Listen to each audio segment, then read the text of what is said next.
ప్రభునందు మా ప్రియమైన సహోదరులారా, ఫిబ్రవరి 17వ తారీఖున దైవ మర్మములోని పుస్తకంలో నుండి నిర్గమాకాండం 25వ అధ్యాయము 6వ వచనం. అభిషేక తైలమునకు ప్రత్యేకమైన సుగంధ ద్రవ్యములు వాడబడినవి. నిర్గమాకాండము 30వ అధ్యాయము 22, 23, 33 చదువుము. ఈ తైలము పరిశుద్ధ ఆలయములో సేవ చేయవారి నిమిత్తము మాత్రమే వాడవలెను. మరి ఏ ఇతర ఉద్దేశమునకును దానిని వాడకూడదు. గోపరసము, లవంగపట్ట, నిమ్మగడ్డి, నూనె, ఒలివ నూనె మున్నగు పరిమళ ద్రవ్యములు ఈ తైలమును సిద్ధపరచుటకై వాడిరి. పరమగీతము 4వ అధ్యాయము 12 నుండి 16 వచనంలో సంఘము పరిమళ వృక్షములు గల జటామాంసి, నిమ్మగడ్డి మొదలగు పరిమళ తైల వృక్షములన్నీ ఒకే ఉద్యానవనమునందు మొలుస్తున్నవని ఊహించుము.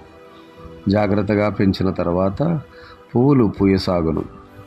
ఉత్తర దక్షిణ వాయువులు వీచుటకు ఆరంభించగా ఈ సుగంధ పుష్పముల పరిమళము వనమంతటను వ్యాపించును. ఈ సువాసన వనమందు తిరుగుచున్న వారికి మహానందము కలిగించును.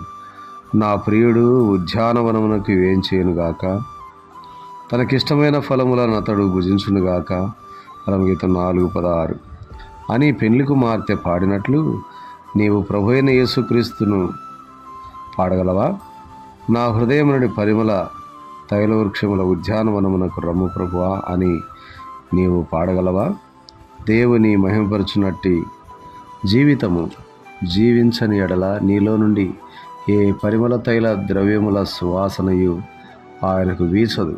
అయితే ఆయన నువ్వు సంతోషపరచునట్టి జీవితము నీవు జీవించిన ఎడల నీ హృదయము ఆయనకు ఆనందము కలిగించును. కొరింథీయులకు రాసిన మొదటి పత్రిక 3:9 మనము దేవుని వ్యవసాయము, దేవుని తోట అని వ్రాయబడినది. కొరింథీయులకు రాసిన 2వ పత్రిక 2:14-16లలో మనము దేవునికి క్రీస్తు సువాసన అయి ఉన్నామని వ్రాయబడి ఉన్నది. మన ప్రభువైన యేసుక్రీస్తు మన హృదయములనడి తన ఉద్యానవనముల యందు వ్యవహరించున్నప్పుడు మన జీవితంలోని పరిమళ ద్రవ్య సువాసనలు ఆయనను తృప్తిపరచవలెను. దేవుడి మాటలను మన జీవితంలో నెరవేర్చునుగాక.